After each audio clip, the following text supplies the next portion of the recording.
synonymous with the city. And not only the number of subway stops, but also the nearness to the Port Authority, to Penn Station, and to Grand Central. We are the easiest place in the city to get to, and we all know location makes a big difference. The reinvention of all of these buildings that were designed for a different client base, for a different time, have so much potential. When the Marriott Marquis was built, it was built almost as a fortress, really, so that you just got inside and then you were protected. And then the whole point of doing the deal with Vornado was really turning that inside out and opening up the retail and creating the retail as an open and inviting space and creating the signage and really making it more consistent with the Times Square that we have today. When we talk about the negative impact of Times Square, there's only a small fraction of the positive benefits that are in that marketplace.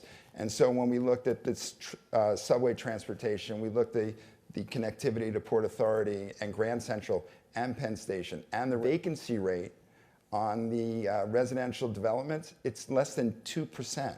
The strength of this neighborhood is the diversity, but you have the basic amenities already here in this neighborhood. So I think that's sort of, that's an important advantage. And I think that's a charm of the West Side on Times Square, that you have different people working together in the same buildings and in the same community. New York is always reinventing itself, and Times Square is always reinventing itself on steroids. And we've just seen this again and again. I think, what did we have, like 30 million people come into Times Square. It's over nearly 400,000 people a day. What place on the planet has that type of population coming through there? So that really drives, I think, the value. It's not always about the rent. It's not always about the bottom line.